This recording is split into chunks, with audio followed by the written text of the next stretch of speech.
memo from Democrat strategist James Carville, Stan Greenberg, and a few others making the rounds. In it, they say the Democrats should stay away from the word recovery and instead suggest that they go after CEOs and the 1%.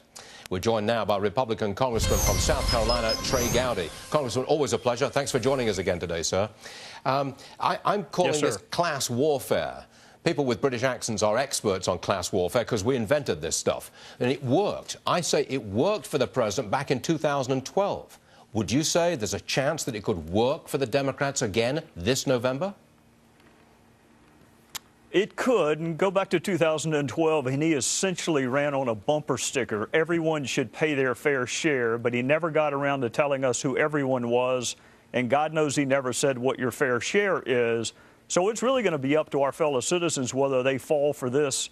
Again, Stuart, you would think that they would be smart enough to know that with a feckless foreign policy, a recovery that's non-existent, that the great unifier has a miserable resume on which to run. So if he wants to hold the Senate, he's going to have to do something, and dividing the citizenry seems to be their strategy. But the strategy also seems to be to divert attention and change the conversation away from Obamacare. After all, much of Obamacare has been delayed, so some of the negative impact is delayed until the next few years. Maybe if he changes the conversation, that may be successful. Well, it could be, but even the so-called Affordable Care Act disproportionately hits low-income folks as opposed to the rich. The rich are going to be fine no matter what government does. It's those that are in lower income brackets or those that are in the middle class that are striving for upward traction that really, I would think at some point, you know, after 5 years, it's fair to say whether or not someone's policies have been successful or not. And they haven't been. Whatever recovery exists is in spite of Obamacare and despite of his fiscal cliff policy, not because of it. So at a certain point in a participatory democracy, the citizenry has to be smart enough to see through these class warfare games. And I hope springs eternal. I hope that 2014 we are. What about the pipeline delay announced right there on Good Friday? So many people were not aware of this decision. But it is a delay. Why do you think he's done this? And do you think it's going to hurt Democrats in November?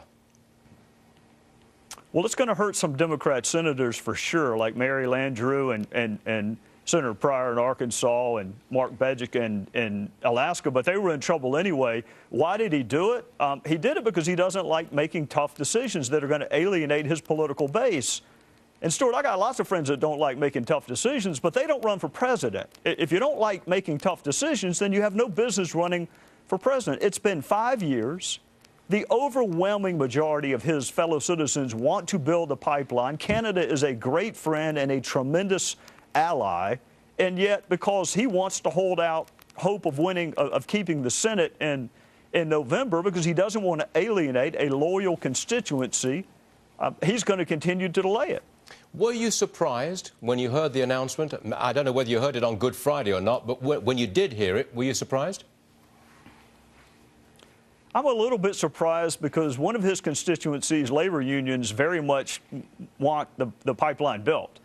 On the other hand, this president look at his foreign policy. He just doesn't like saying no to anyone. He doesn't like battles, and he doesn't like making decisions. And the part that is most disappointing to me is this explanation that because something's in litigation, we need more time. The Affordable Care Act was in litigation. That didn't stop him. The HHS mandate was in litigation. That didn't stop him.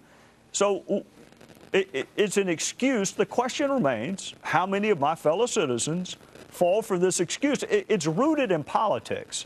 All the fact gathering has been done. Either build a pipeline or don't. But he doesn't want to make a decision that is going to jeopardize turnout in November. But in the process, it's going to hurt 3 Democrat senators. At this point, bearing in mind internal discussions within the Republican Party, are you looking for a win in the Senate, that the Republicans get back into control of the Senate in November? Do you think it's going to happen? I think so, Stuart. It's going to be close. I can't imagine anybody not voting for Tommy Cotton in Arkansas. I mean, I'm biased, but I can't imagine anyone having the choice between Pryor and Cotton and not picking Cotton. I think Bill Cassidy has a real shot in Louisiana. North Carolina, which is a border state to where I am, I think we have a really good shot. Alaska. It depends on whether or not we put more states in play and cause them to have to use resources defending incumbents that they're not planning on doing. But I honestly cannot imagine, after the last 5 years, with our economics and our foreign policy and the disunity that exists in this country, why in the hell anybody would let Harry Reid hang on to his job would just baffle me. Famous, excellent out cue, if I may say so. Trey Gowdy, thanks for joining us, sir. Come again soon. Thank you.